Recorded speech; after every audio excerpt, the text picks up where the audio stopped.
Percaya sih pemerintah tentu saja akan mempertimbangkan ya concern ini karena pemerintah juga melihat ya benefit dan manfaat dari ini.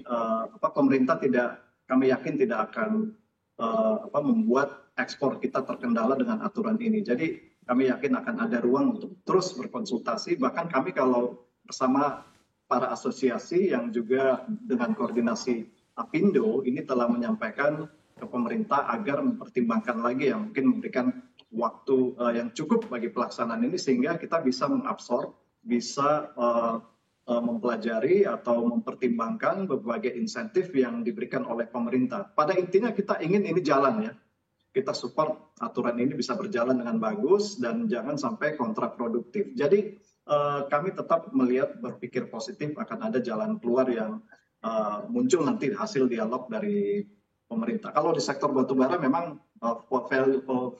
value volume ekspornya juga besar ya, pasti di atas jutaan dolar, sehingga ini yang kita perlu pertimbangkan, cermati ya strategi perusahaan selama ini tentu efisiensi ya, karena kita di sektor industri pertambangan yang harganya sangat volatile, kita memang dari awal di saat harga tinggi pun juga melakukan efisiensi. Namun dengan harga yang rendah ini, dengan berbagai beban yang muncul, ya tentu saja kita harus memikirkan ya cara-cara yang terbaik agar kita bisa memenuhi aturan ini dan juga ekspor tidak terkendala. Nah tentu saja nanti diskusi dengan teman-teman dari perbankan ya ini sangat penting ya, meskipun kembali lagi window-nya ini sangat sempit sekali bagi perusahaan-perusahaan untuk bisa bersiap lah katakanlah untuk melaksanakan ketentuan dalam aturan ini. Tapi kami percaya masih ada jalan yang ini yang bisa dihasilkan nanti win-win. Oke, baik. Kemudian dari Pak Hasmi sendiri, begitu ya, kita ketahui juga bahwa penempatan DHE dari eksportir ini dapat digunakan juga sebagai agunan perbankan atau cash collateral begitu di sepanjang sesuai dengan aturan kualitas aset begitu. Nah, seperti apa kesiapan dari sistem perbankan terkait dengan hal ini di tengah sekali lagi juga seperti apa upaya dari perbankan begitu untuk menggayat para pelaku usaha sendiri begitu, seperti yang tadi disampaikan juga Pak Hendra, memang ada beberapa concern dari para pelaku usaha begitu terkait dengan aturan DHE ini, Pak Hasmi. Oke, terima kasih. Baik, untuk sebagai DHE untuk dijadikan sebagai agunan ya atau cash collateral di perbankan, basically yang kita punya saat ini di Bank Mega adalah kita memiliki fasilitas sama back to back time deposit ya, back to back time deposit dalam bentuk rupiah ataupun valuta asing.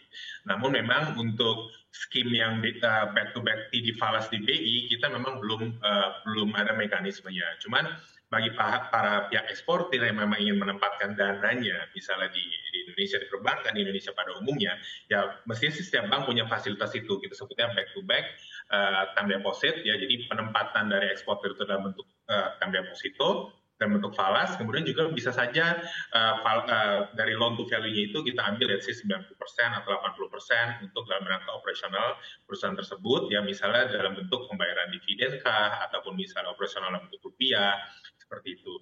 Selain back to back, kita juga saat ini perbankan menyediakan namanya investment bank loan, ya mungkin juga umum juga di perbankan. Jadi di mana tadi yang saya sebutkan di awal, di mana devisa hasil ekspor itu tadi selain bisa masuk di falas Bank Indonesia, juga bisa masuk di perbankan umum dalam bentuk misalnya obligasi pemerintah denominasi US dollar.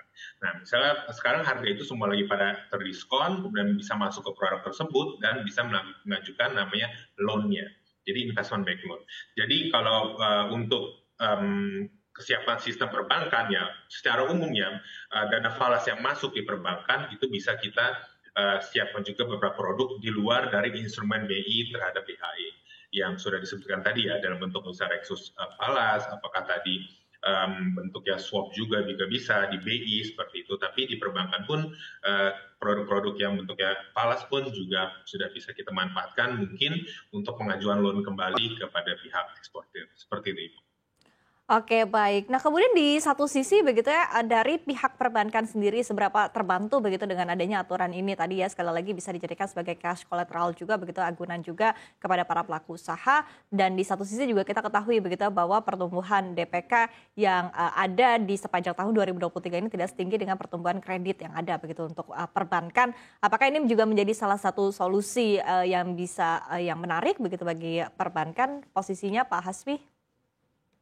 Ya, thank you. Tentu saja Ivo akan membantu DPK perbankan ya pada umumnya. Jadi posisi DHI itu sebenarnya bukan bagian DPK dari perbankan ya, dia masuk dalam liabilities lainnya, ya dalam bentuk liabilities lainnya.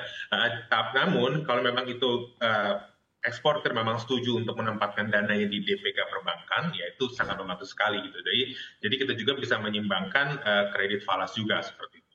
Karena juga dari sisi lain juga bunga yang diberikan ya kalau tadi di DHI juga kompetitif ya seperti yang tadi diinfokan oleh Pak Ferry yang sebelumnya, cuplikan sebelumnya, dan juga mengikuti juga DPK ataupun bunga deposito falas di perbankan juga. Memang tidak sebesar di falas yang disampaikan oleh Bank Indonesia seperti itu. Cuman kalau terhadap kenaikan DPK falas, ya for sure itu akan menaikkan DPK falas. Karena memang seperti saya bilang di awal tadi, seperti di bulan Juni kemarin, termasuk dalam fase perlambatan pertumbuhan DPK.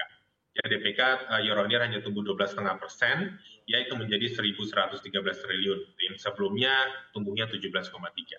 Seperti itu. Oke, baik.